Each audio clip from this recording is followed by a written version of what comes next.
What's good, y'all? What's up, everybody? Happy Thursday. Welcome to Random Thoughts with Brother Johnsy and the Rev. Yes, sir. Yes, sir. Before we jump into it, let's slap the banner up for Sure. the Willow best Spring seasoning. seasoning, Yes, sir. 100% Some natural. so natural. You gonna think it's the 70s all over again. Bada bing, bada bing. But seriously, he won with the Sweet Heat Hot category, best rub on the planet at the American Royal Barbecue, and that's just the beginning of that lineup. He has two sauces as well. They're money. Go get you some. If you see the ticker down below, you can use John Z 2022. Get yourself 10%. If there's not any other discounts going on, it's the holidays. He's an awesome guy, awesome company. So Show check some him love out. to Willow Springs, man. Good Yeah. stuff. Rev approved. Rev approved. There it is, folks. Hey, So what's up, man? How was your week? it was a week, man. Nothing Yeah. spectacular.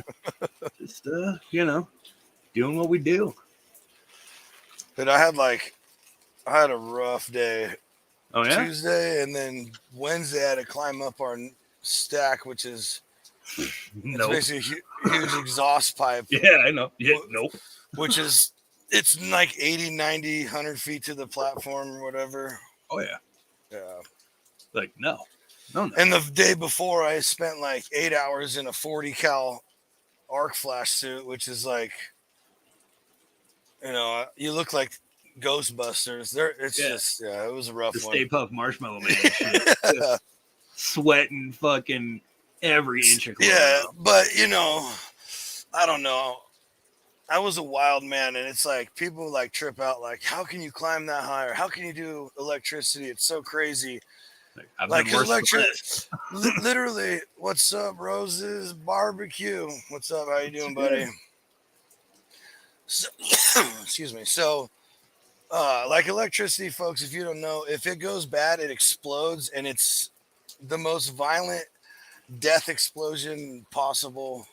You get Burns cooked from the hotter, inside like out, man. yeah, it burns hotter than the sun, and like all this aside, if you don't die from the blast or the fire or the shock or whatever, the gases from it melting and vaporizing metal and plastic so fast is all toxic. So it's like, yeah. Oh man, sorry, I'm talking about it. This guy knows. Robert's an incredible electrician.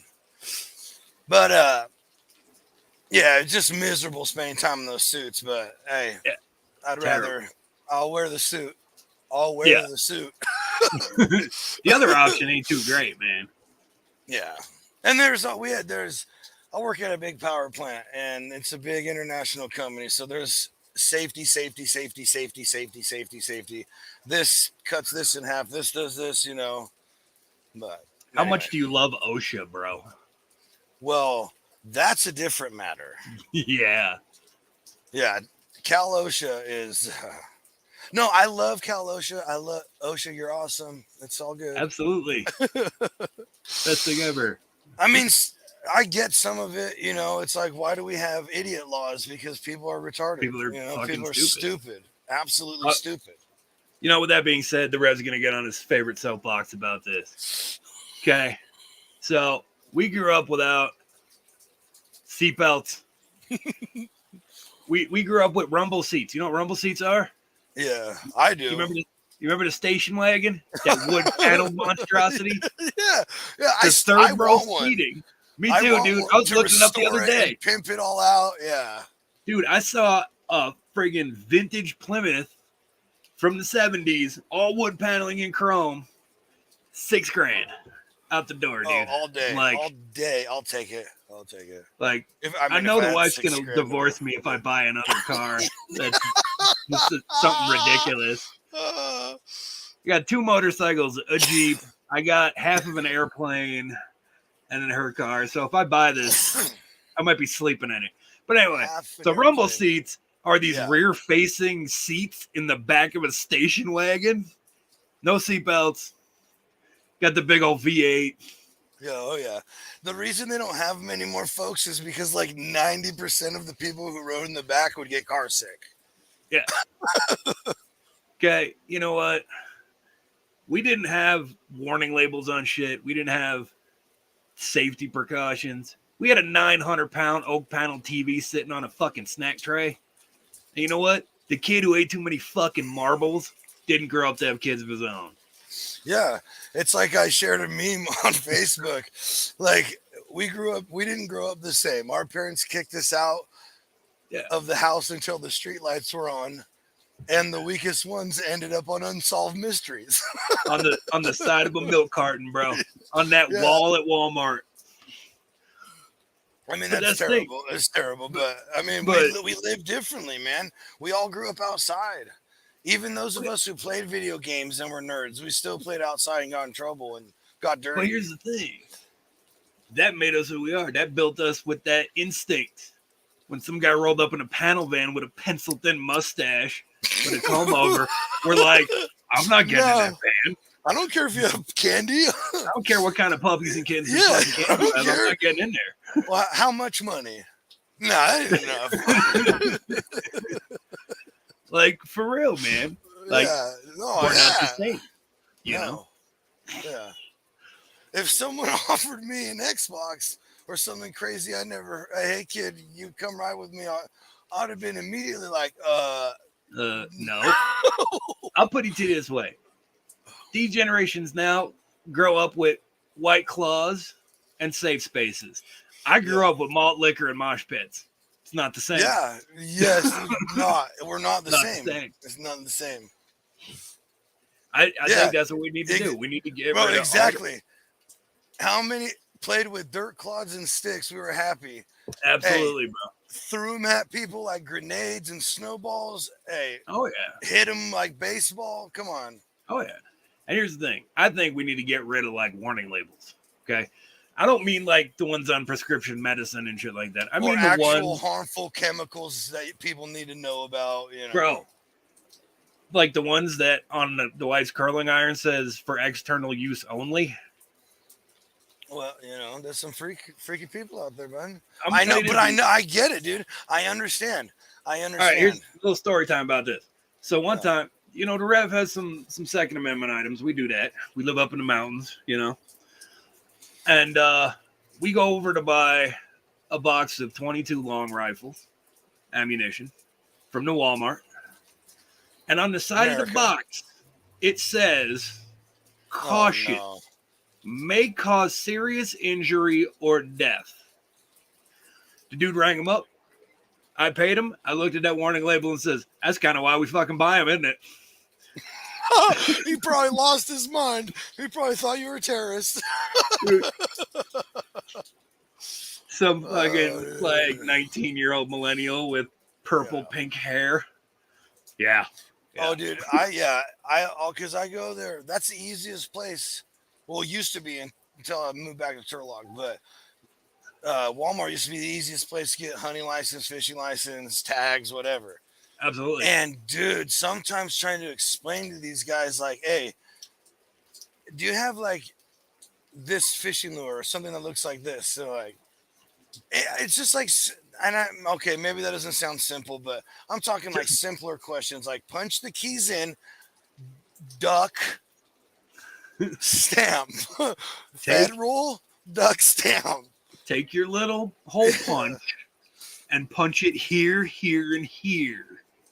Dude, so I almost went back to a Big Five and was on the 5 o'clock news because, but I was so mad because I go and I get my licenses, right? And then get all my stuff on. It's like we're about to go up to the mountains. It's opening in California.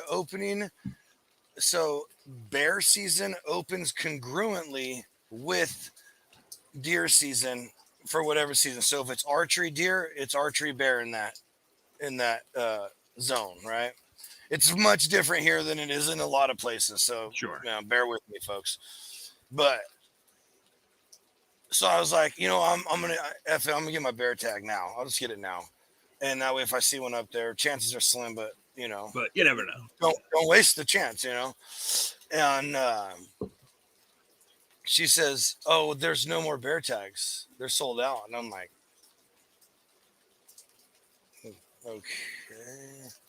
Like this is in like July, folks. And I'm like, no, that. And she's like, yeah, there are no more bear tags, or they're not. Oh, they're not selling bear tags this year. That's what it was. And I was like, what? Like, no. Try and argue with her. Like, can you please look it up? Like, there's no bear tags available. Blah blah blah. I'm like, whatever. So we're up hunting. Start talking to a game warden, and we're like, oh hey, by the way, why is bear season not open in California? And he's like, Yeah. huh? And we're like, yeah, the lady said we couldn't buy a tag because there was no bear season this year. And he was like, no, I haven't heard anything about that. Looked up on anything, his little ticket, his Sure. Ranger thing, whatever it is. And he's like, no, there's bear season. Oh, dude, I was so mad because that trip, a couple of bears, so mom and some cubs, but these are cubs big enough, or these are like almost yearlings big enough to kill, and hurt me. And before anybody thinks I'm out there killing Teddy Rockspin, and that's a shout out to the old folks here. Yeah, buddy. And I was like, you stupid people. It's like all your job is to do is to like Just stamp the form. Just stamp the form. Yeah, and now it just makes you wonder if she was some ridiculous person like, oh, I'm just gonna tell him so he's not out there shooting Pooh Bear. Yeah. Frick out of here. Can we talk about for a minute what kind of Ted Nugent brass balls you need to have to kill a bear with a bow and arrow? I'm just saying. Hey, my dream hunt, my absolute dream hunt, is to go to Alaska with my bow and kill the two most aggressive animals in North America, moose and the coastal brown bears, the Kodiak big bears. That's my. When you do this, I will put on my only suit for your funeral, bro. It won't happen, bro. I will come home, and there will be videos of me taking this awesome shot and dropping this moose, and an awesome shot and dropping this bear. And after both, there will be video of me weeping with excitement. Oh, dude. I'm just saying. You know what we have here? It's something you need to come out and do, dude. So we have something called a ham hunt. A ham hunt? Okay. Yeah, I'm real interested. Now, what do you think? So it's handgun. I'm not going gay bar hopping with you. Or calm down. Settle. Mr. Bear over here. So a ham hunt here in Arizona is handgun, archery, and muzzleloader. So you get to carry all three of those things to take that animal. Get out of here, dude. I want to go hunting with an old school flintlock musket. Yeah. Yo, Tony Tone. What's up? The man himself. What's good, brother Tony? Yeah, hey, there's people who spear pigs out of trees and shit, like some Rambo shit right there. Listen, I've watched. I take a pig tag usually every year, but I haven't even attempted archery hunting pigs. Those things are fucking mean, dude. I watch videos so I can better learn how to be. Yeah. And when you start looking up pig videos, it very, very rapidly turns into disaster pig hunting videos. Yeah. And I'm talking like guys with 50 cal handguns and 6 dogs. Yeah. With 3 of them attached to the pit bulls and crazy hunting dogs that are shit. Yeah. Yeah. Still put a 12 or 10 inch long, 3 inch wide gash in the dude's leg. It's ridiculous. Yeah. Fuck that. Yeah, they're probably picking up some of California's ideas. We're a good test state for all them stupid laws like that. It's whatever. Anyway, you should come out here, man. Just saying. Oh, My cousin would be happy if I lived in Arizona too. I'm telling you, bro. Dude, I we don't got know, a man. couple trailers in the trailer park for sale right now. Hey! Hey, you could be neighbors. Hey, I've lived there. I've lived in the park myself, bro. I'm There's just saying, dude. there's always You ain't got.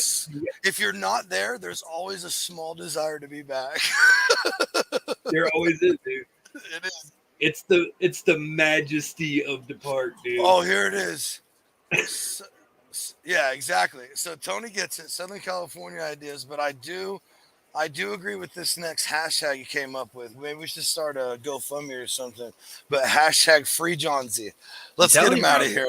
Let's get him out of here, guys. Move up here, dude. Where's moving in the trailer park?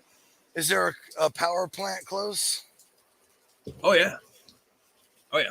So There's actually a couple. Because we got 2 different Native American reservations, then we got the one for town. Oh yeah. Hey, so what reservation, can I ask all these questions? Like what tribe is that affiliated with? So one of them's the Navajo Nation, the other one's the Hopi tribe. Oh, nice.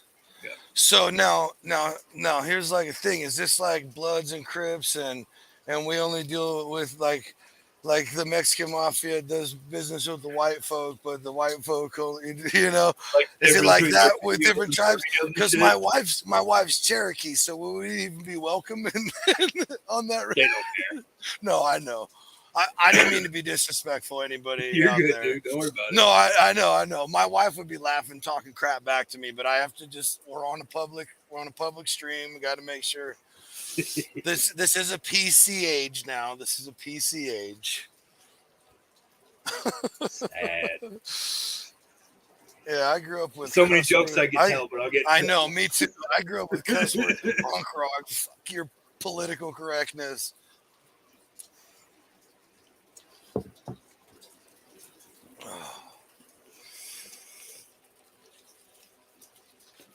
Oh man! One of the cool things about like the reservations and shit out here, mm-hmm. technically, they're sovereign land. They're considered a foreign nation. So the only law they have out there are either tribal cops or the Bureau, the BIA, the Bureau of Indian Affairs. So like, are they easy to pay off?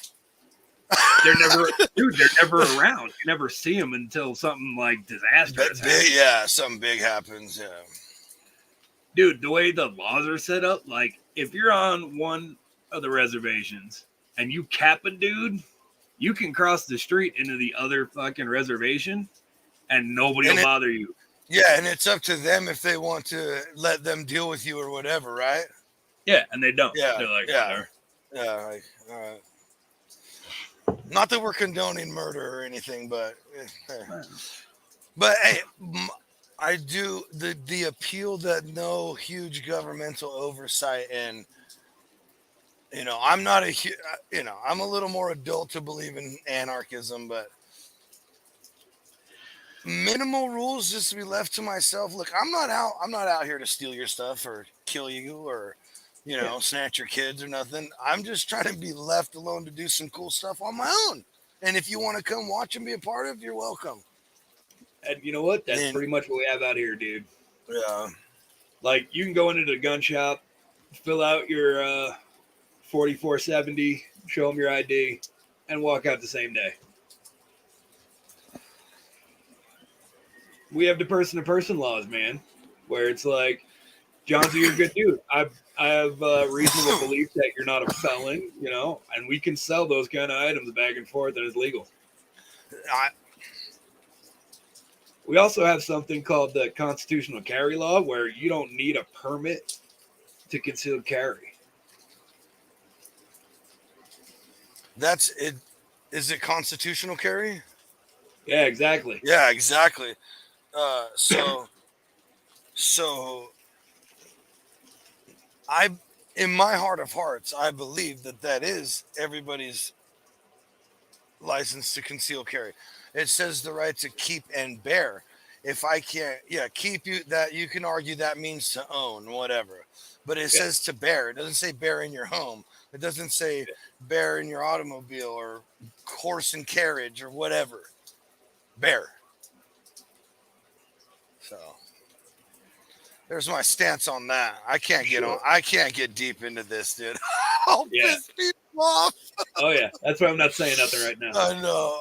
Because there's a lot of stuff I could and want to say, but that's. Oh, I took one out of you guys' book. I found some Lucky Strikes. Got myself some Lucky Strike menthol. So, what does the bottom of that pack say?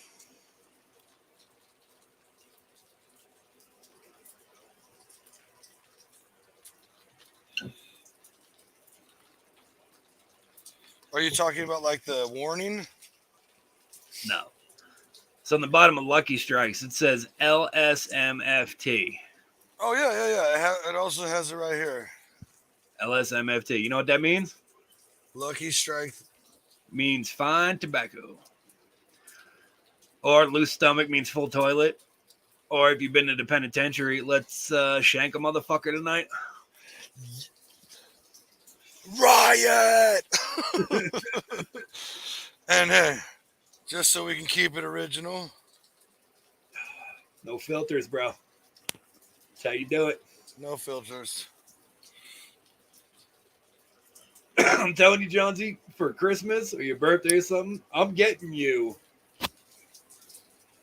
the Anti-Mom special pack, dude. You're going to get like the turquoise leather. You know what I'm talking about. The what did you say? No. The turquoise one with the little brass clip on the 72-year-old grandma going to freaking Miami for vacation. Get got out the of little here. pocket for your lighter, dude. You know what I'm talking about. Oh, I'm gonna straight get you one of those, and inside it is gonna be a pack of Virginia Slim Menthol Hundreds. I'll smoke the whole pack on a show. Oh, you better. I'll have to even feel like I smoked a cigarette. You get your slot machine to work like it's Reno. Hey, so these are the silvers. These are the lights. That's all they had. I do have to say that, but that's all. I didn't care because I knew I was going to rip the filters off anyway. So I got to give you shit because you always smoke Pall Mall Menthol Hundreds, dude. No, I don't. Not hundreds. Kings, bud. Kings. Always kings. Always. And how many people out there even knew the shorts are called Kings? That's what I thought. No, I know that. Of course, you're the Rev. Those are the cigarettes my ex-wife smokes. So I got to give you shit for it every time, dude. So I, of course, like every kid, I grew up smoking Marlboro. Whatever your mom and dad did. Yeah, that's what everybody else, parents smoke. My parents don't smoke. And then when we would always try and get Lucky Strike unfilters and Camel unfilters because we were so cool, in like 5th grade and 6th grade. And, bro, I started smoking when I was like 9 or 10. I used to steal my dad's fucking Marlboros and shit. And for those of you who have never been to the great city of New York, we have this thing called bodegas. Hey, whatever, Tony. Whatever. It's just a topic I happen to have some information on, like many others. The bodega is a beautiful, mystical, magical place where you can get like cigarettes, lottery tickets, 40s, fucking snacks and shit. Hey, we have them. We just call them corner stores out here. The Stop and Robs. Yeah. You know. Of course I know. Yeah, buddy. So the bodega by where I used to live when I was a kid, this dude wouldn't give it. You could buy a 40 when you're like 3. Like if you had the money, he didn't care. And he used to have this deal where, like, Philip Morris, whoever makes Lucky Strikes, used to give them to the guy when he placed his cigarette orders. Could he get cases of, like, Camels and Marlboros or whatever? But nobody bought Lucky Strikes. So he'd sell them for 50 cents a pack, dude. Oh, my gosh. So I'm, like, 10 years old with, like, fucking, cartons of these things floating around and hiding them and shit so I don't get caught smoking. Oh, yeah. Oh, dude. Oh, yeah. Hey, so I remember my brilliant idea at like 9, whatever, 8, 9, or 10, whenever I started smoking cigarettes. So my sister caught me, right? Oh. So my brilliant idea was to make her take a puff. So, hey, she ain't going to rat on herself, right? Yeah. Oh, she went right in and said, "Hey, Brandon made me try this." Of course. Yeah, that was a big backfire. Oh yeah. See, I learned at a young age. What to do and what not to do, folks.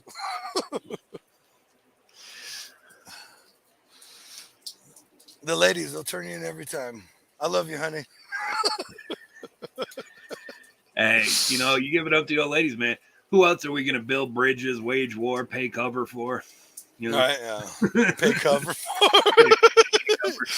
Yeah. Oh, this is one of them things, man. you got any big plans coming up? I sure do. I know you got a new toy recently. I did get a new toy. So yeah, I scored a knife maker's forge. Just got here today. So we're gonna set up the shop and do it up right. We're gonna be making the anvil ring starting Saturday. Yeah, that's cool, man. Because when you build them, you have to put all the insulation and let them cure and shit. Yeah. And it takes about 24 hours to do it right. So we got to power cycle it once I'm done building it tomorrow morning. Mm-hmm. And then, yeah, we'll be making knives and all kinds of cool stuff.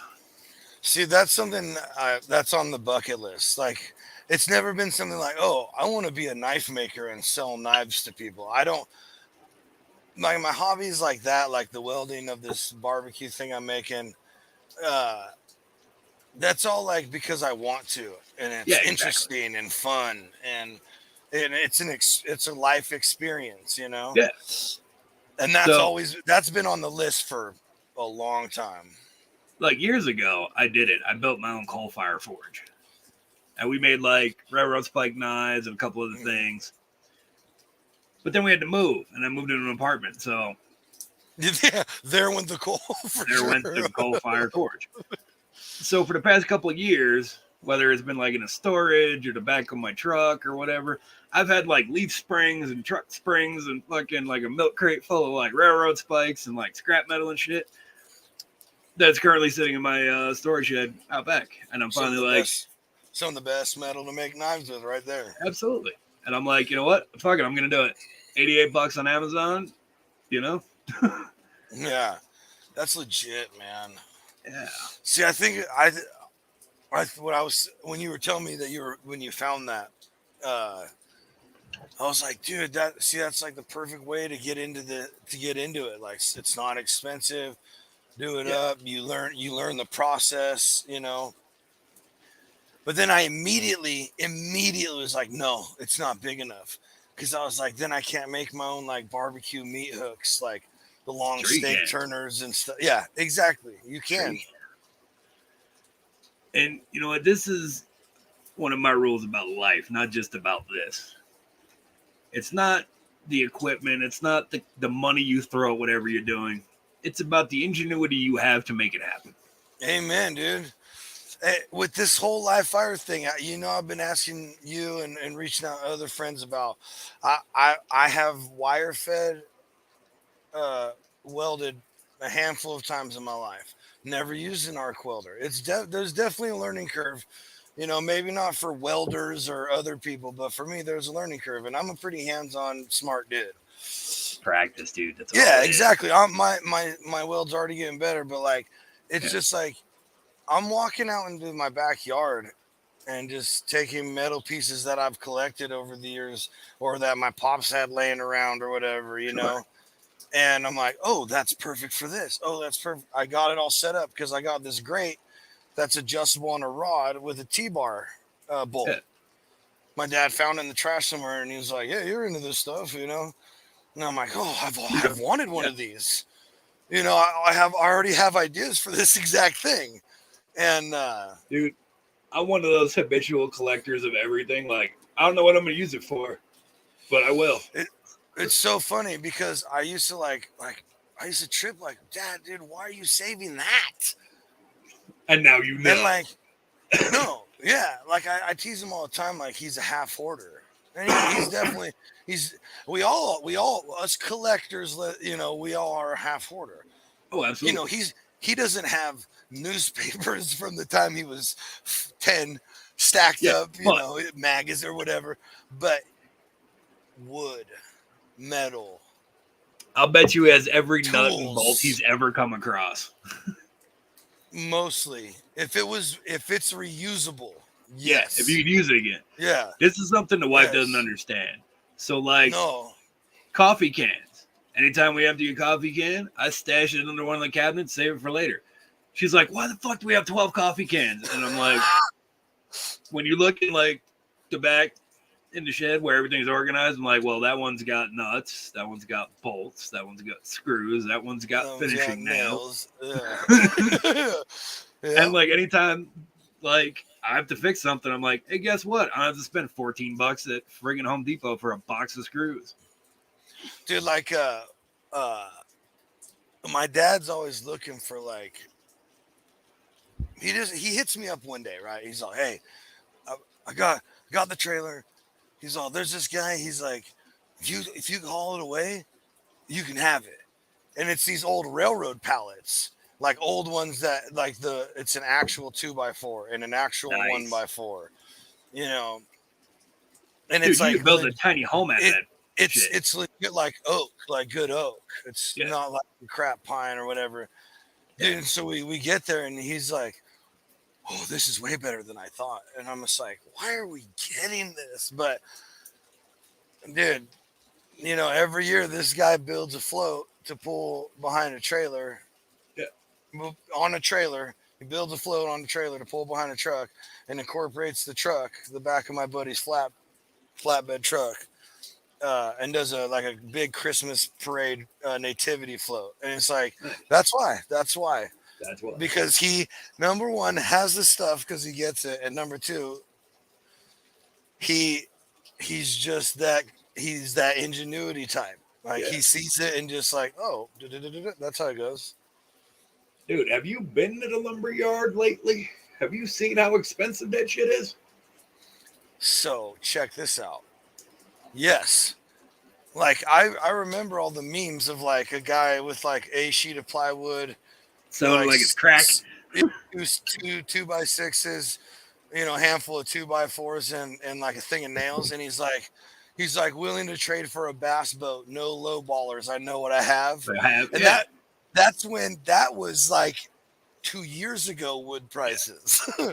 So fast forward to I'm on a job, and there's all these beams, headers, dude, like grade A lumber, like the commercial lumber, and they're like, I see them one day like cutting stuff up and throwing it in the dumpster, and I'm like, hey, you guys getting rid of all that? Because my dad asked if he could have a couple pallets for something, and got him some pallets, and he's like, yeah, we're just gonna get rid of all that. And so I was like, well, okay, will you mind holding off on cutting that real quick? So I text 2 pictures to my dad, and I go, hey, you think you want any of this? And like, he texts me back, he's like, what can't I have? And he's over there quicker than shit through a goose, bro. Yeah, I go, whatever you can't take.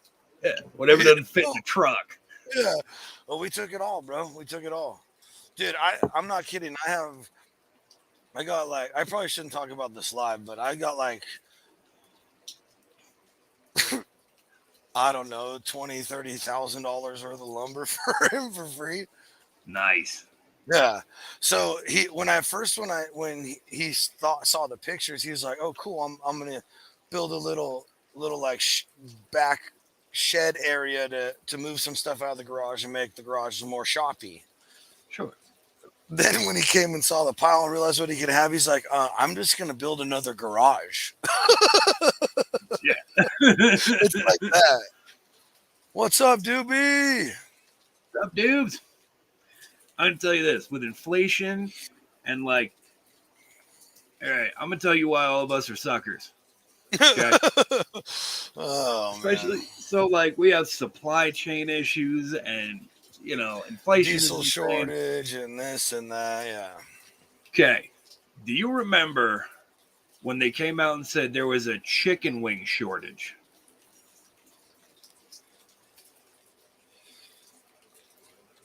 Think about that for a minute. Yeah. Hey, listen, folks. No. Here's the thing. This is why we're suckers. They said there's a chicken wing shortage, but no not other a chicken shortage. Exactly. There were no thigh shortages, no breast shortages, just chicken wings. No leg Everybody shortages. went, okay. And that's why you have to pay what you have to pay for a little shit pack of wings. And let's remind everybody once again that that's something they used to cut off and toss. Bro, when I started in the restaurant industry over 25 years ago, you could get a case of chicken wings for like $9, like a 40-pound case of chicken wings. Yes, folks, for like $9. Okay. Now, if you want a 40-pound case of chicken, that shit is like $90. I don't even know where you can find that. Dude, this is from like Cisco, Shamrock, or US Foods, the main suppliers and shit. But that's if you're a restaurant. Yeah, but you can get stuff from Shamrock. Yeah, you're right. There are like chef supply stores for regular folks. Dude, even if you go to like Sam's Club or Costco and shit. Yeah, so that's the best. The best deals on wings are at Costco. They come in it's all like a vacuum cryovac thing. It's 6 bags all stuck together, and it's like a pound or two each of wings. So it's a decent amount. It's like 7, 8 to 9 pounds of wings. This 6-pack of wings, right? Yeah, and it's the exact same price of the stupid foam pound 1.2 pounds of wings in the store. You get 4 wings. Yeah, you get for $18. You get 4 paddles and 6 freaking drumettes. Yeah, there's the proper terms for you guys. The paddles and drums, baby. Yeah. Paddles and drums. But yeah, it's just great. That's why I love this meat market that I go to, man. It's just a grocery market, and there's like 2 of them. 2 of them, I think 2 or 3 maybe, or there used to be 3 anyway. But like you go there and like, dude, I've watched pork butts go up to like $4.60 a pound. This place still, no matter what, $1.99 a pound.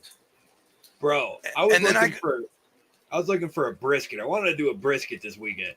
Mm-hmm. Like, because I figure I'm gonna be out there smashing on some steel. I'll throw something on, let it cook for hours while I'm doing other shit.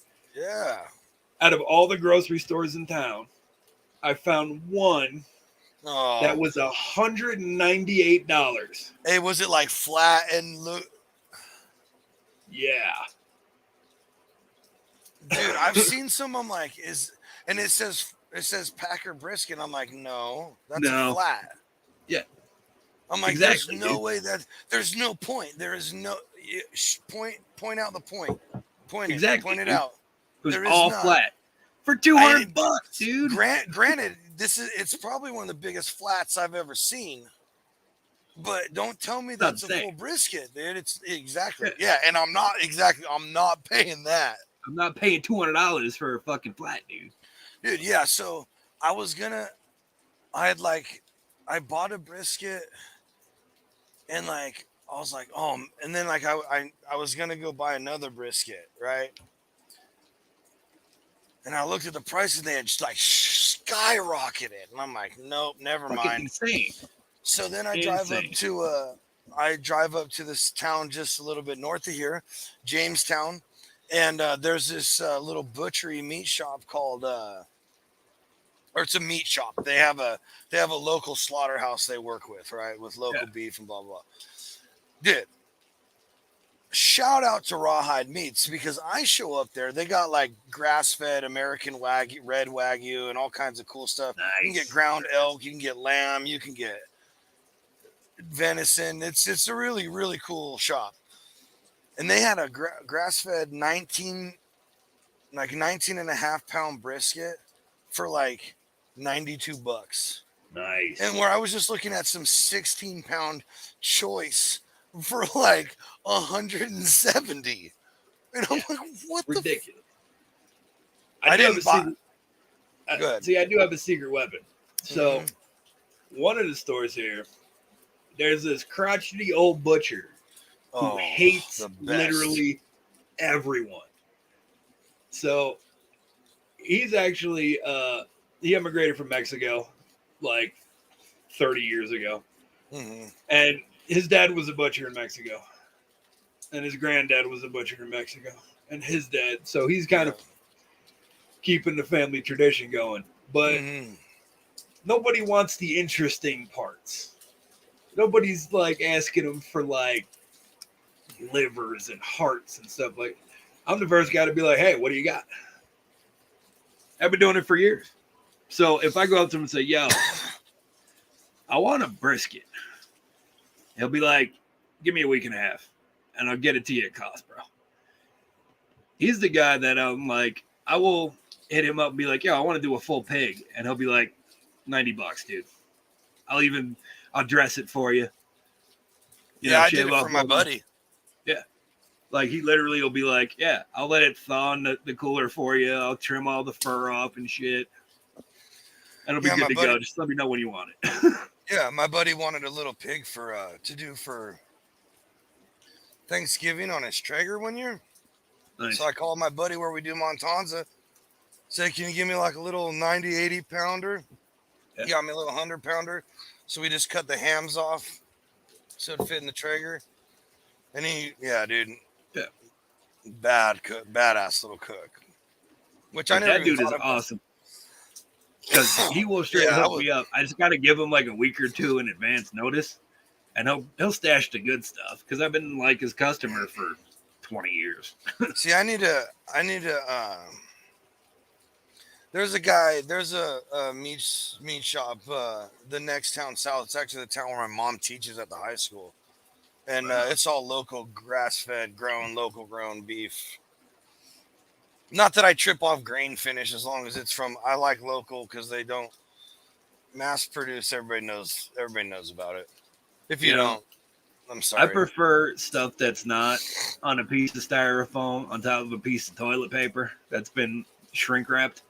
That's why I love, like, I go to that butcher shop at that market and it comes wrapped in plastic and white butcher paper, the way it was done for how many years?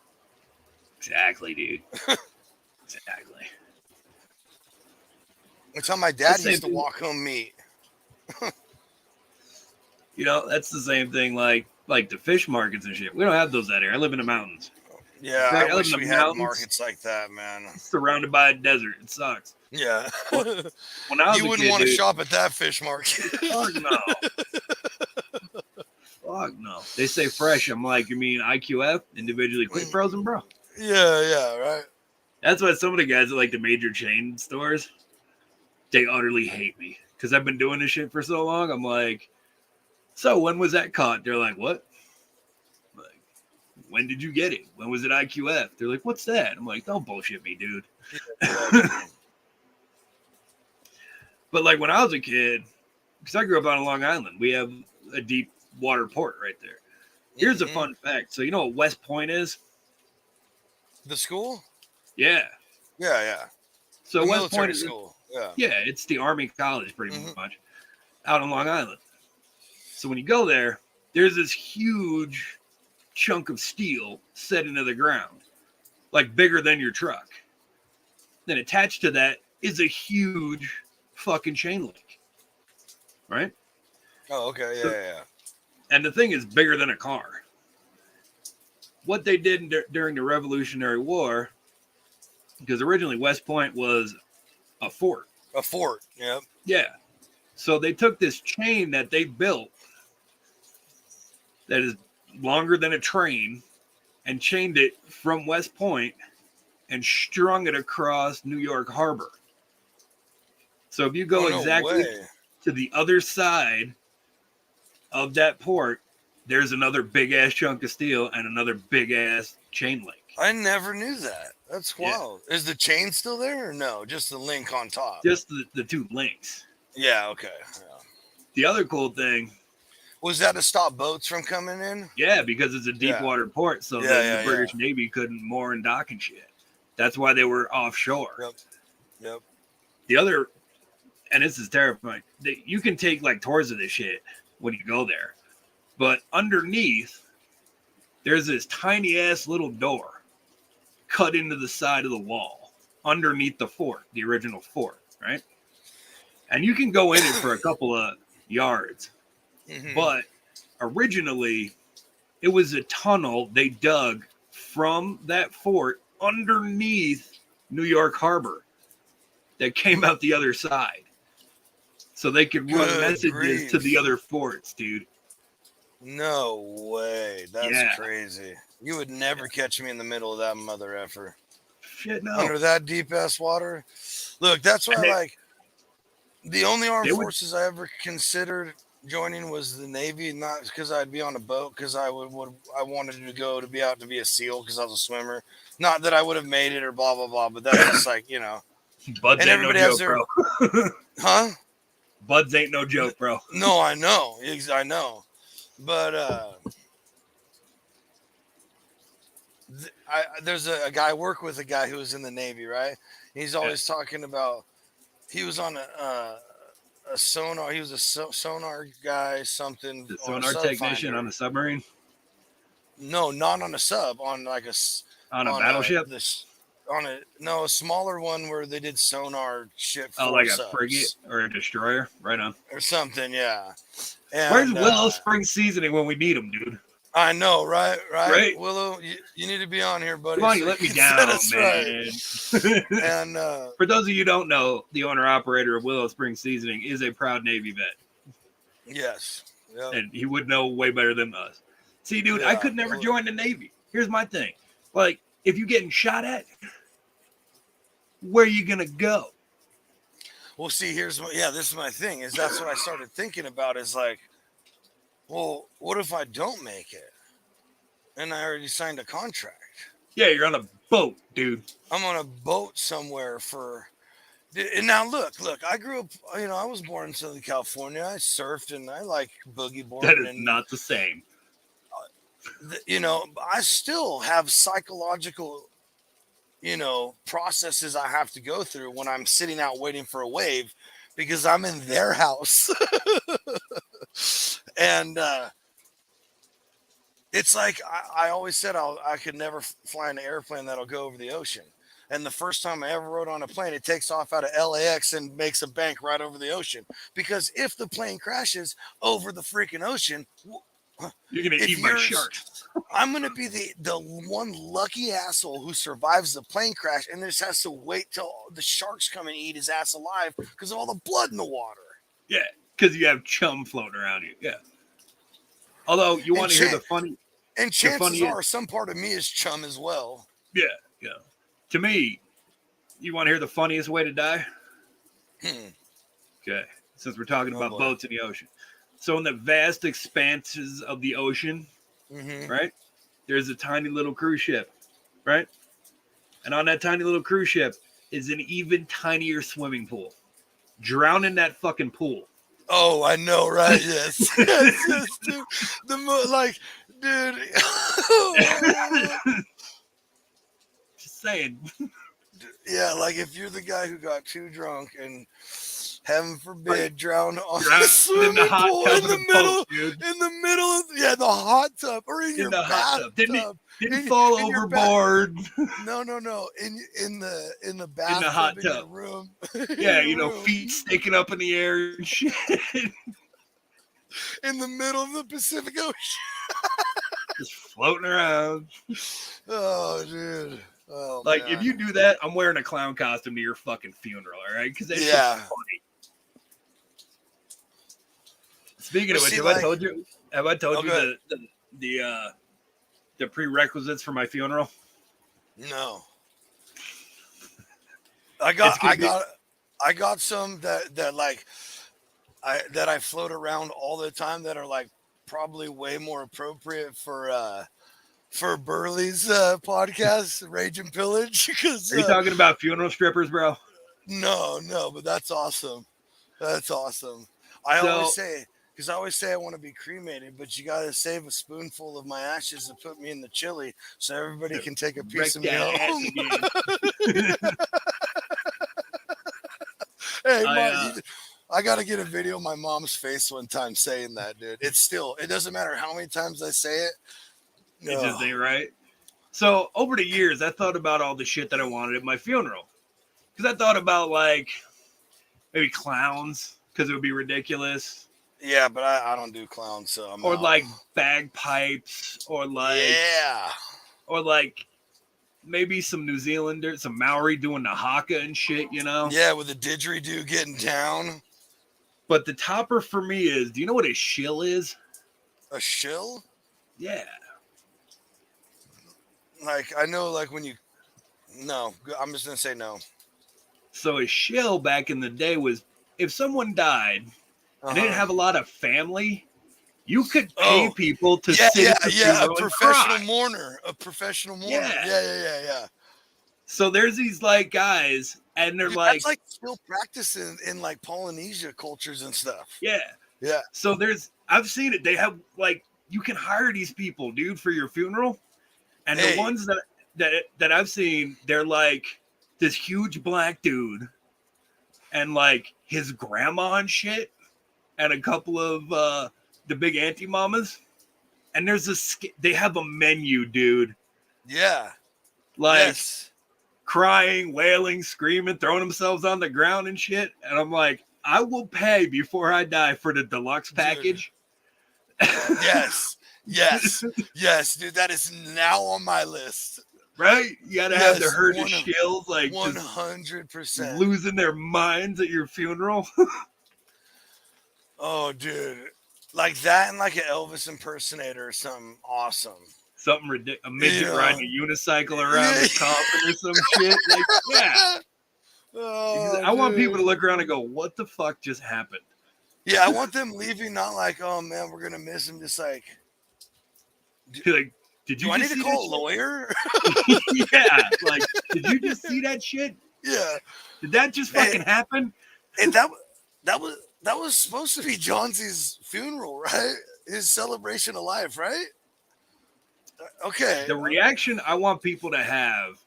You remember the Boondock Saints? Oh. You remember when they delete the cat by accident? Oh, yes. And Norman Reedus, Connor is like, did that just fucking happen? Yeah. That's what I want. When people leave. Yeah. I want people to be driving home like, did that just fucking happen? Yeah. Or I could do it. Or like when Rocco walks into the hotel room and just freaks out like, what the? Yo, what? Yeah, exactly, dude. Like, I kind of want to do all the above. I want to have like a midget riding a unicycle, a guy screaming the haka, bagpipes, the shills freaking out and shit. Oh, yeah. I think that'd be amazing. Orchestra of fantastic madness. Yeah, exactly. Just like one horrific, awesome practical joke. Exactly, dude. Excuse me. One last one. Oh, dude. I always, I found a site or my sister sent me this article one time. And it was like, oh, this company will take your skin off where your tattoos are and preserve them and stretch them out and put them in like a shadow box for your family and stuff. And so I started I was like, man, I'll either send that to Jessica, my sister, or maybe we'll have like a live auction at the funeral. And my mom just freaks out, dude. I love it so much. Like, I understand, but dude, that's a little bit like Third Reich-ish. That's a little bit little too. I would never do it, but that is the most awesome thing to talk about. And the fact that you can do it, makes it even better to talk about. Yeah. These are all opinions. John's opinions. Here's the warning label, folks. Yeah, there's a warning label. Yeah, I should have definitely came with a warning label. Yeah, me too. But they didn't have them when we were growing up, so. They sure did. Tipper Gore fucked all of us over, man. Yeah. How hard it was to buy tapes and CDs and shit when we were kids. Oh, dude. There's none of that anymore.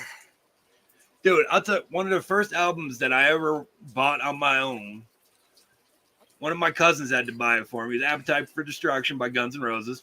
Mm-hmm. Had the parental advisory sticker on it, right?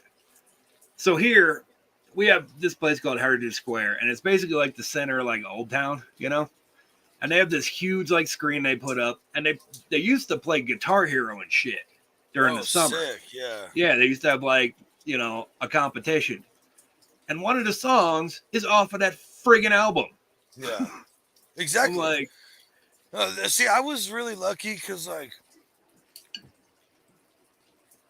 when I was like in junior high, fifth, sixth grade, junior high, when I was skateboarding really hard, the Tower Records down the street, there was a guy that worked there. He did not give a flying fuck, dude. Nice. So I remember the first two things I went and skated down and bought on my own, besides like making my mom buy. I've been record collecting since I was like 6 or 7. No joke. Nice. Besides that, and the first albums like I skated down and bought were on CD was All Ages, Bad Religion, Greatest Hits. Nice. And they didn't have it on CD yet, but I bought a tape. Yeah, I'm that old, folks. A tape of one of Queen's greatest hits, because I'm a huge Queen fan too. So nice. Those are the first two choices I did for myself. First 3 tapes I ever bought was Appetite for Destruction by Guns N' Roses, Fear of the Dark by Iron Maiden, and Nevermind the Bollocks by the Sex Pistols. Nice. And I had to have my cousin buy them on tape. So that, yeah, those are like the tape. I know I bought Foreigner Urgent on tape. Foreigner, bro. Oh, dude, yeah, I'm a huge like 70s rock fan, 80s rock. Yeah, I dig that, man. Dude, I have records like one of my favorites is like a really, really, really good condition Frank Sinatra 45, bro. Nice. Oh, dude. Very nice. It gives me like, it's still like, I know we have all this incredible technology to digitally master music and do all this stuff. It'll never be the same, dude. There is no better way. Okay, and I will explain to everybody out there why. Go look up like rich people, or I don't know how to like look it up, but like real record freaks, like what they set up in whole rooms, have it all set up a certain way, all their vinyls on a shelf, all stacked up perfectly in the sleeves, and their speakers are tuned perfectly to the record, but everything's set up with beautiful amps and everything, because there still has not been a better way made to listen to music. Absolutely, dude. When I hear that pop, that little crackle and pops of the vinyl, the pops and hiss, dude. That's how it was original, man. It just gets my whole. It's like I feel endorphins right now. That's jam, bro. Oh. Bro, I'll tell you this. When one of my kids turned 18, I had a double vinyl set of the original CBGB's recordings of like these 50 punk bands, and they're 2 vinyl albums, dude. And that's been sitting up on the shelf for decades. And when that kid turned 18, I'm like, happy birthday, kid. No, I wish I lost his fucking mind. That's like one of his prized possessions, dude. That's probably worth money. Dude, albums, it's insane. My mom got me this cool little record player, like plug-in little, looks like a little suitcase thing. Nice. Because like all my cool record players are broken, and I'm not that kind Dude, of an finding electrician. parts for those Dude. is ridiculous. Like, I have a record player that my parents bought when I was a kid. Still, I have it, and I won't get rid of it because you can program it to skip songs, repeat on Yeah. a record. Yes. The way it was, that's what I was. That's what I that was in my house growing up. I had a When tape I deck you lived could in do that with. Yeah. Then we built this, half of it was like the original stuff we had from the 80s of me growing up. Nice. Then I would walk down. I'd go to every yard sale that was in the neighborhood I could make it to. And anytime there was some kind of speaker, box of records, finally a record player pops up, put it all together, and I would record mixtapes just like everybody did for forever. Every time we were going on a family trip, I'd have to record 1 or 2 mixtapes for the road. Oh yeah, dude. I've been road tripping to tunes since I was like forever, dude. Dude, I've been doing that for days, dude. And you know what? One of my oldest friends looks at me and says, "That's just the soundtrack of your day, bro." That's exactly, dude, exactly. Because, dude, like, my wife will trip out because I'll be listening to Elton John, and then some 80s metal will come on. And then some 2000 screamo metal will come on. And then something like, Whitney Houston will pop on next. And I'm singing every one. She's like, number one, she can't stand that I listen to screaming stuff because how do you understand that crap? And then she's like, I don't understand how you, and I know what part of it is I'm ADHD. That's why I love when people mix songs and do all these remixes, because I hear every level of every song, original and everything. And it just, dude, music is, I just love music, man. If it's good, I'll listen to it. You do understand why we have the soundtrack of the day, right? You can thank a man by the name of Mr. John Hughes for that. Think about it, dude. All the movies we grew up, can you name one movie that didn't have a music montage?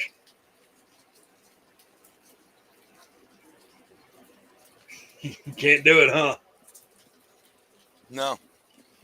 Dude, even Platoon had a friggin' music montage. Bro, every show had a jingle. Exactly, dude. And then clips of different that it would play when it came back from the commercials. That was kind of like the jingle, but different. Oh, dude, yeah. That's the generational thing, dude. That's how we grew up, man. Programming. Dude. Can we talk about how we will never have good television ever again? Don't even get me started, bro. Bro, I'll give you 2 perfect examples. Some of the best television ever. Archie Bunker and All in the Family. Oh my gosh. Edith, stifle yourself. Al Bundy from Married with Children. Oh my gosh, dude. Hallelujah. We will never see that kind of shit again. No. It was revolutionary at the time. And there's you know no way, bro. Al Bundy, no ma'am, could never happen today. No, dude. A quarter of Al Bundy could not happen today. And you know what's messed up? So if you look at like the major TV dads from that time frame. Okay, so you remember Seventh Heaven? Oh yeah. Did you know that guy turned himself in for being a chomo? Like, that's right. Yeah, that's right. Yep. Yeah. He had like a crisis of conscience and turned in his computer and shit, and they arrested him. So yeah, Bill Cosby. Well, yeah, we all know about that one. These are the wholesome guys. These are the ones everybody loved. You remember Step by Step? Absolutely. The lovable cousin Cody, who was a horrible woman beater. Yeah, exactly. Yeah. But then there's Al Bundy. And Al Bundy was the best out of all of them. Because you know what? Ed O'Neill's never had a scandal. No, yeah, that's true. That's true. Never had a scandal. And you know what? Even within the confines of the show. You remember the episode when he loses to Dodge? Oh, man, I don't know. So there's an episode where they take a trip to the car wash. right? Oh man, that sounds familiar. And they wash the Dodge, and then they lose it. Well, you got to remember, Al Bundy's Dodge is a piece of garbage, right? Yeah.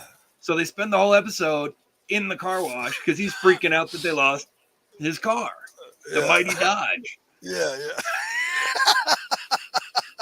So they end up finding it. And it's because it's clean finally. And he's like, oh, yeah, I remember buying a red Dodge. Yes.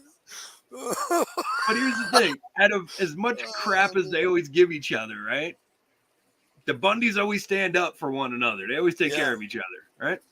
And at the end of that episode, they're giving him shit because why would you care that you lost a Dodge? It's only worth $1, you know?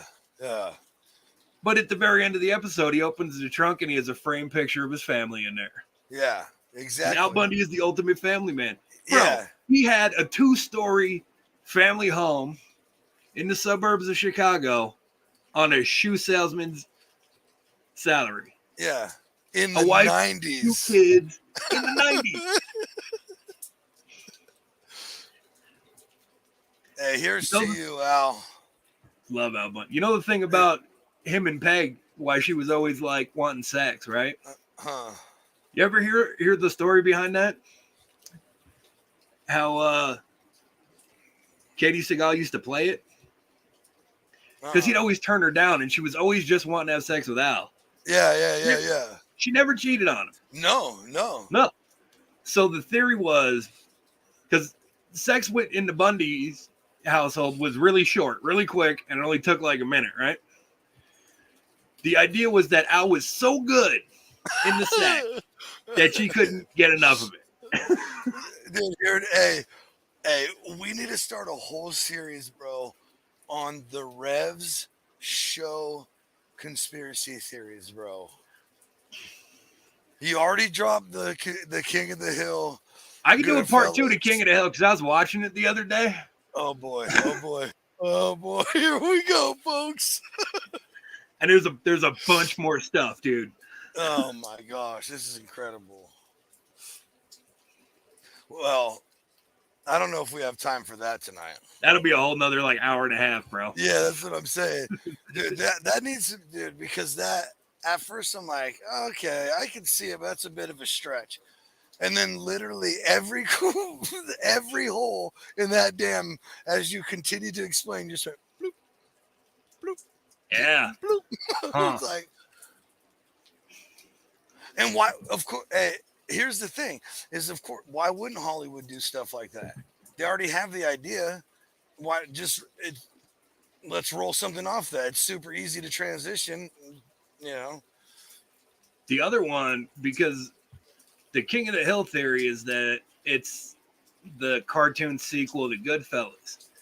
There is, in fact, another conspiracy about that there's a movie that is the comedic sequel to Goodfellas. What's that?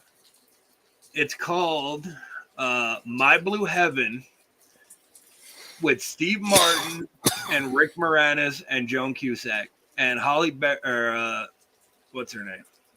Those 3 are in the movie. Wait, I think I've seen that. Where Steve Martin is a mobster who turns state's evidence and gets moved to the suburbs of Pasadena? And Rick Moranis is his handling agent. Yeah, and then Cusack and the lady are his neighbor or something, right? Joan Cusack is the local prosecuting attorney. Oh, yes, that's right. Yeah, that's what it is. And like he starts going out into town and shopping and shit, and he starts running into all these old mobsters. Yeah, that's who right. also turn state's evidence, right? And the thing is, they start telling them, they're like, once you testify, you don't get any money. They stop paying your check. So then he starts scamming and hustling and like knocking over like cars and shit and hijacking trucks. So the theory is that this is the sequel to Goodfellas. This is what happens when he goes into witness protection. Mm-hmm. And like his wife leaves him, which is true. Yeah, and he's been like in and out of witness protection a hell of times because he's been kicked out for this or opted Yep. out so he could write a book and then Yeah. Well, that's like Sammy the Bull Gravano, dude. That's the guy who took down John Gotti. He's the worst of them all. That guy is fucking brilliant, dude. He went into witness protection, snitches on the Teflon Don, goes through all of this shit. That is one of the baddest mamma jammas since the old school guys. He gets relocated to the great state of Arizona. Mm-hmm. What does he do? He starts selling ecstasy. Yeah. He started an ecstasy ring and then ends up in the penitentiary again. Bro, you just walked on like 130 cases of murder. Yeah. He was a hitman. Yeah, for the Gambino crime family. Yeah. Yeah. And all he did was and then Gotti's underboss. Yeah. So and he walked on all of it, the racketeering, all the murder charges, and then starts slinging pills and gets busted. Like, dude. Dummy, dude. You're brilliant. On. Great job. Brilliant. So there's a guy, you can look him up if you're interested. Look up a guy named Michael Franzese. Oh, he's a gangster, bro. He did the fucking gas scam back in the 80s. Yeah, the Exxon, yeah. And then walked away and said, hey, I'm turning myself in to do my time for my crime, and I'm not snitching on nobody because I want to live. And the dude's still a baller, bro. Yep. He's got a bunch of pizza restaurants. He's got books. He's got websites. And the coolest thing, he can talk all about it because he didn't do nothing wrong by nobody. Yep. The most stand-up guy. And he's fucking great about it because he's like, he'll answer your questions, but when there's certain ones that he knows he shouldn't be like answering, he'll talk you in circles. Yeah, fucking talking he'll about give you the whole story without ever saying anything. And it's because dude, those guys did stuff that there is no statute of limitations for. Yeah. So check this out. When he was doing the gas scam thing, he owned 2 used car lots out in Long Island. My dad bought a used Lincoln off of him. Excellent. I got a picture of this fucking ugly purple fucking LTD that my dad bought back in the 80s. Oh my gosh, too bad you don't still have it. That'd be fucking epic. That would be epic, dude. But like, dude, I was looking through friggin' YouTube and his came up on the feed and I'm like, my dad bought a car off of him once. Yeah. Oh, dude. Hey, there was a time when that dude was making like 10-something million a week. A week, dude. He had his own helicopter and shit, his own planes. What's ridiculous, back in the 80s, Fortune 500 magazine came out with an article that said the top 100 earning bosses in the Italian mafia, right? Mm-hmm. He is the only one still alive. Only one. The only one, dude. When did they do that? When did they do that article? Because back in like 86, 87. Oh, he's the only one still alive now, though. Yeah. Because Vincent Gigante, Vinny the Chin, he died like. I mean, it's been a while now, but like those are some of the last dudes. Gotti died not too long after he was arrested, or I mean, he didn't even spend that long in prison, bro, before he got throat cancer and shit. Yeah. Here's the thing. I think Vinny the Chin was like one of the last big bosses left alive. He was locked up, but. Yep. Here's the thing. If you're going to watch one of the John Gotti stories, don't watch the one with friggin' John Travolta. That is the stupidest shit ever. Watch the one with Armando Sante as John Gotti. I've never even seen that. John Travolta played Gotti? There's no way, dude. He cannot. Pick up your phone and Google I believe Gotti starring John Travolta. You can't go from Grease to Gotti, bro. Come on. Saturday Night Fever. Oh, dude, get out of here. Playing Michael the Archangel to fucking... Like, people who were, like, close with Gotti that grew up with him were terrified of that dude. Bro, I remember when I was a kid going to Little Italy and shit, when you throw the fucking block parties and shooting off the Gucci fireworks and shit, and like everything, all the food was free. Oh yeah. Yeah, that you were in it. That's right. I'd say a family member of mine got pulled for jury duty one time, right? And it was a mob case, and it wasn't just like racketeering. Like they disappeared a couple of people. Yeah. And we're up for, dude. It even happened on little cases. So yeah, and it went to trial, and they had a hung jury. Like they wouldn't tell you any of the details or any of that, and the family member I'm talking about never said a thing about it. But when it came out in the paper that it was a hung jury and the guy got to walk, we got brand new bikes, case of steak and lobster on our front door. And nobody ever talked about it again. Checks out, bro. Yeah. Yep. Like someone, because dude, all they have to do is sway one guy, one or two, to guarantee one of them does it. For a capital murder case, they have to have 100% guilty vote. So if one guy said, I don't know, and most of the racketeering cases, any involve murder too. So yeah. Oh yeah. I mean, I remember learning all about, this, and they didn't teach us about this in school. This is all self-education, but like back in the day when it was Luciano and Mayor Lansky and Frank Costello and Frank Costello, dude, back in this is in like the mid-late 20s, maybe early 30s, maybe early 1930s, but they had a big witness against them, who was being guarded at the front of the hotel, at the elevator on his floor, and in the door in front of his room. And it's famous. You can look all this up.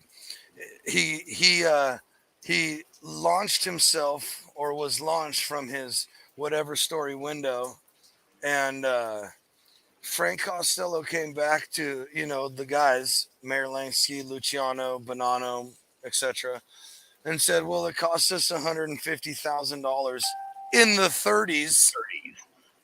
Yeah. But that canary's not going to sing anymore. All right. Yeah. He was guarded by federal police. So I would have gotten the steak and lobster package too. That's all I'm saying. That is all I'm saying. Right? One of the best ones was Paul Castellano, dude. Oh yeah, that hit. When Big Paul ended up getting unalived by John Gotti and his crew. Yep. Dude, I've been to Spark Steakhouse. They have amazing steaks though. But they literally have a plaque at the table he was sitting at right before he died. Oh, yeah. I don't know, Tony. Probably a couple more minutes. Well, I guess in that case, folks. I guess, we're on too long. The boss has spoken. Uh-oh. That's our Don right there. Don Tony. Yeah, Don Tony. They don't have us whacked, bro. All right. Like I said, on that note. 10-4, I was going to hop on. Hop on if you want to say goodnight. Oh, yeah. Go for it. Let's hear it, Tony. Come on. Now it's peer more pressure. The merrier, brother. Oh, let me put that up for everybody to see. So, yeah, dude, that was one of my favorites. One of my absolute favorites is the reason that oh boy, we're gonna talk about that in a minute, bro. Excellent. Okay, excellent. Is the reason John Gotti was the leader of the Gambino crime family, and it was called the Gambino crime family after Carlo Gambino, who is literally like the definition of a mafia boss. Like pretty much like the way they styled Brando's character is after Carlo Gambino. The quiet, nice old man. The dude never served hardly any jail time. He got to retire. No one touched him. Dude, that's the man right there. It's like they said in Goodfellas, dude. Like, he might not have said 3 words to anybody all day, but everybody heard what he said. Exactly. Yep. Yeah. So, how long ago was this? 2016. I just got an article sent to me. Breaking news from 8 years The ago. New York Observer. 6 years ago. 6 years ago. I can do math. Tony Tone. What up? Maybe. So, I heard someone say they can do math, and I immediately debate this conversation. No, It was me, and your point is totally valid, Tony. I say your math is as good as mine. Oh, boy. I don't know about that, Tony. My math is sketchy at best. You want to do some trigonometry questions? Solve for x, find the angle under the curve? No, I know. no. If you No. take a squared b squared equals c squared, that's the Pythagorean theorem.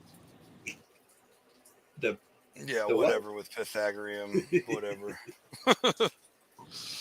That's actually what you're supposed to use to like concentric bend pipe to make it a perfect circle around the shape. And I can do that, but I cannot. I don't know how to use all those theorems and that math. I just know how to do it. He knows how to do it, but he doesn't know how to do it. Yeah, I know the only math I know is the only math you need to know if the dollars make sense. That math I speak very well. Like how many Right. grams in a pound? Oh boy. That math I know pretty well as I well. used to do that pretty good, too. Yeah, 28. Not that I know. No, that's not right either. It's 28 in an ounce. What'd 28 you say? grams to an ounce. What did Rev say? A pound. Well, I thought someone said to a pound. Oh, okay, my bad. 16 ounces to Yeah, a pound. 16, Not that I yeah. know. I don't know. Yeah. 28's a lot though too. 28, yeah, is a lot. I'm gonna go buy from you if that's how you're weighing it, dude. Amen, brother. I don't know what you guys are talking about. No idea. No. It's actually a good segue into the article what Johnsy just read. Absolutely. Nice. I just hopped on here. I'm kind of catching up on everything. So We've just been talking about all kinds of just regular. the whatever random stuff. thoughts, Tony. Yeah. Yep. It's no longer labeled a pure foodie show. That's official. No, it's not.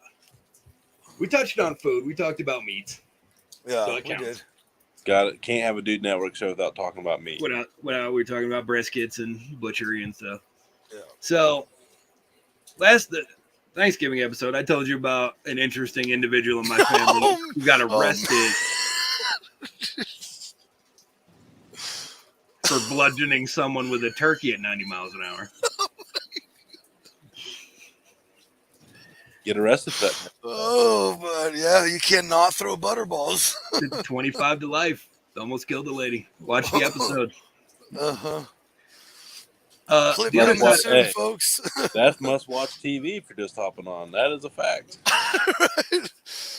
so the article Have that it. Johnsy is currently reading is about a young lady by the name of Katie with my last name, who was Goodness, dude. who was the largest and most efficient heroin salesman in the Hamptons. Yeah, Hamptons, folks. Well, that's pretty close to where you're from. It is, because that is my little cousin Katie. It Dan, don't starts you out have like another this. family member that was like a hitman for the mob? Maybe. Whoa. No. Allegedly. Never. Whoa. Allegedly, What are you talking like- about? A person that was convicted of such crimes had a similar last name, is all I'm going to say. We were never convicted, Tony. Yeah, that's why. Hey, if it was a conviction, we'd talk about it. It'd be in the paper. Yeah. I think We'd it be was pulling up an article. Hey, Yeah, I'm you're just- talking about a guy named Robert who has the same last name, and he's the this family second tree is cousin amazing. who who got indicted on like 9 counts. You remember when they had that big sting back in the early 90s from all these mafia hitmen and Oh shit? yeah, Like the guy, yeah. like It was. the John. They called it like repeat of Murder Inc. and all kinds of stuff. Yeah, He was one of those guys. He was absolutely one of those guys. Excellent. Dude, this is you're literally telling all the stories from my childhood. I was been so fascinated by the mafia my whole life. So after World War II, my grandfather got married and had kids, and that's my dad, my uncle, and then my aunt. And then they got divorced, which was unheard of back in the 50s. And then he got remarried. And my second uncle is the guy you're talking about. Okay. It's an interesting family reunion, So- bro. Dude, I want to go with the dude. Hey man, dude. Where- oh my gosh, dude. Where is this family reunion at? Alcatraz? I don't think we have one scheduled. We gotta wait. We gotta wait for the, Department of Corrections. Yeah, we're waiting for parole boards. Yeah, Wait for the visitation rights to kick back in.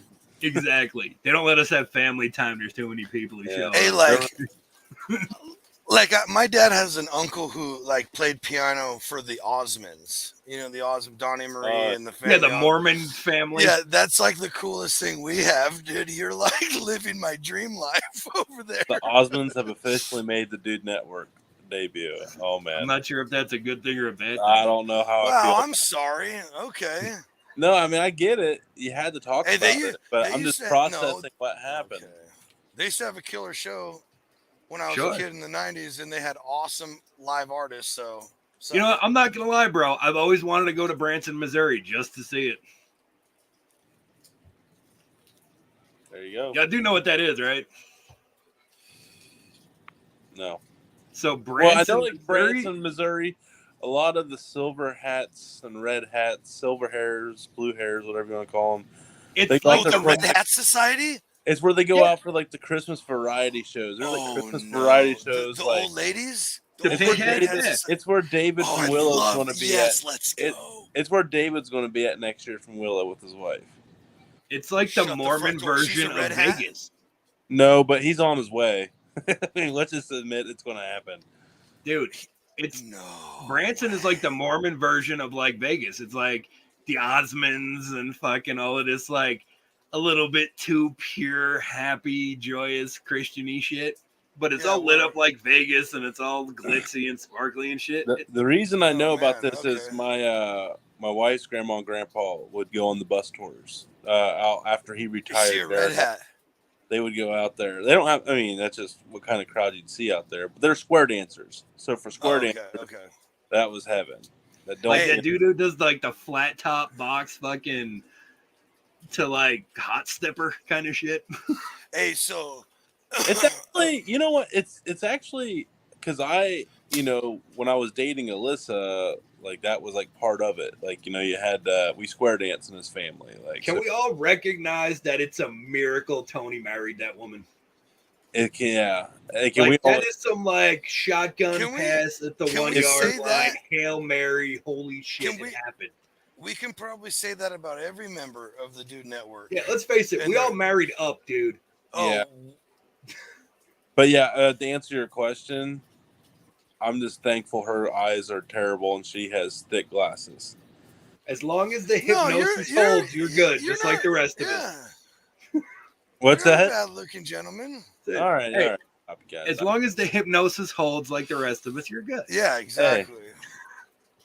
What is that we were talking about on the Just don't Gastone?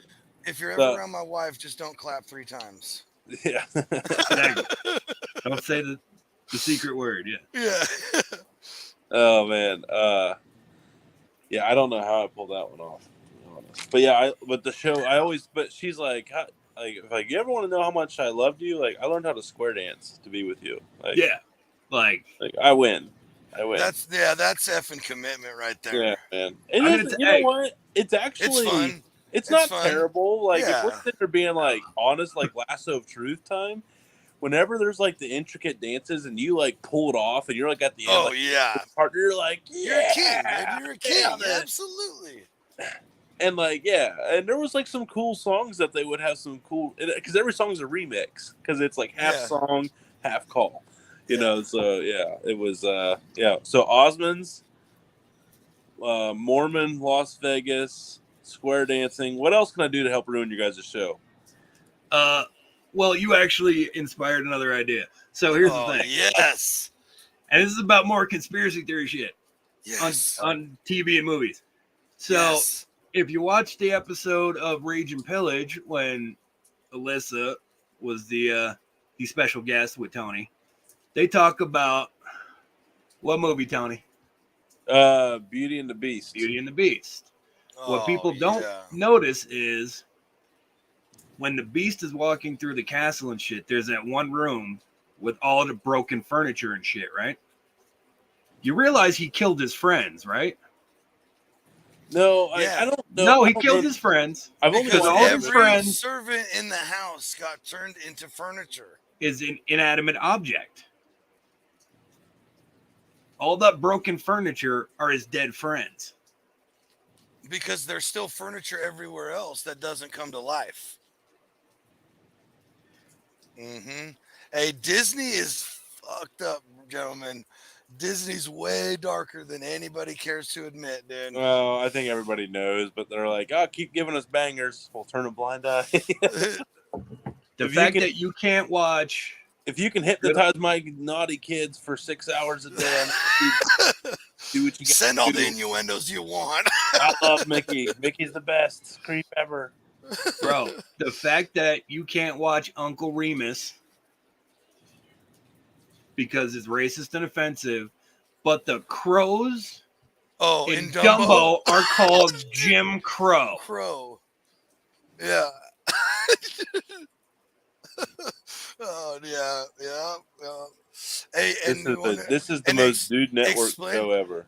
explain why every Disney movie is single parents. Okay, so Not correct. Most What? when we were growing up, okay, there's most always of the old King school Triton, ones. no queen. Dalmatians. I mean, they meet up, but they were single before.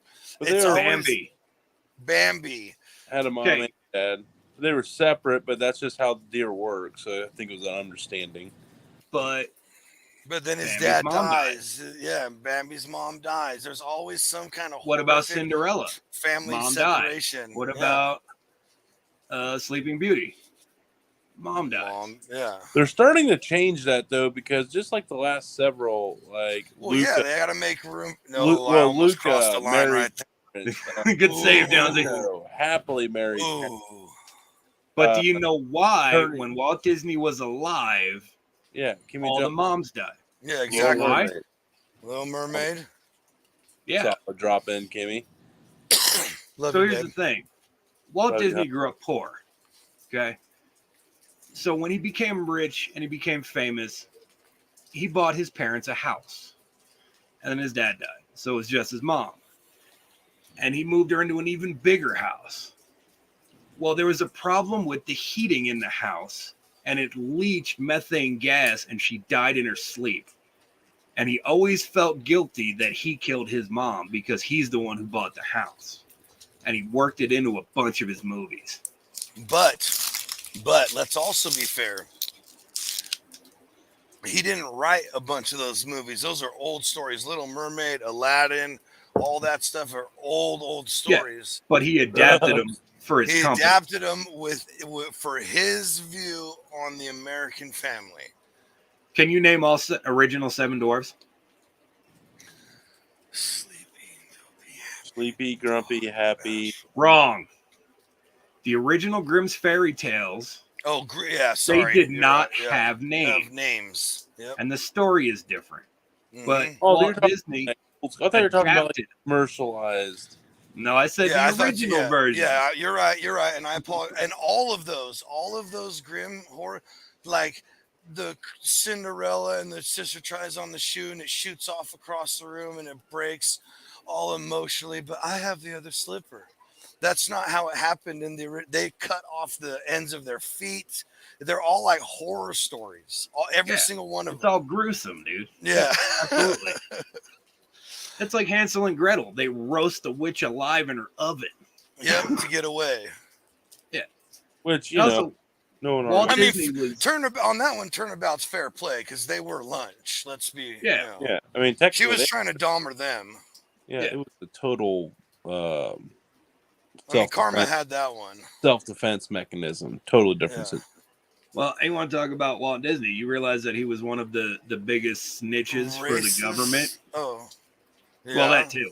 And a complete Nazi. Yeah, absolutely, dude. That's a whole nother like episode right there of Yeah, that's why. Hey, That's why. Operation Like, Paperclip and People all go kinds Oh, missing on that subject, so hey, yeah. why do you think First Family team Guy? Why do you think Family Guy has that joke about when they wake him up out of cryo Yeah. sleep or whatever, and he's They like, thaw "Are the his head. Jews dead yet?" Yep. He Nope. just And he goes slams back the to door. sleep. It's funny. They always Yeah. got to Hey. tell you. Hanna-Barbera is the same thing. Oh, dude, those old cartoons. His boy yeah. Elroy. Yeah. Dude, you're telling me that the Smurfs are in a direct correlation to Nazi propaganda? Oh all man, the same outfit. If you look at Gargamel, the enemy, the bad Mhm. guy, is a direct character taken from Nazi propaganda. Oh yeah, I've heard that. Yeah. And if you look at the colors of all the Smurfs, it matches all the colors of the Third Reich. Excellent. well, not, Not. I mean, Hey, ex- and the ex- funniest thing, point, here's the funniest part. Here's the twist. Here's the table turn for everybody. Hollywood's completely run by Jews. Yeah. Yeah. No, That's payback right there. There you go, folks. I want to say that it's run by the Jewish community. Yes. No, I'll say Absolutely. whatever I want because it's guys like Harvey Weinstein and Oh, scumbag. Crosby or Cosby. You know, like these are the guys that are in charge. So I'll say whatever I want. Come get me. Fucking Sherlock, bitches. Yeah. Hey, did you did you see the other night when wanna- Nombre was saying that? Like, Oh no. oh boy, he'll probably be right back. He did that the other night. Oh, so Nombre. He was like trying to like send people to my house. So he's like Warlock, California, or something like that. Like, dude, everybody knows where I'm from. Cling- There he is. There he is. There he is. There he is. Come on, Rev. Hey, I live in the mountains. Not my fault. Yeah. Well, that technically is your fault. Hey. Because you chose to Hey. live there. So, but I mean, what am I? So you want to hear an At interesting least you were conspiracy? on tonight. I was like, oh, I'm on the Rev show without Rev right now. This is all right.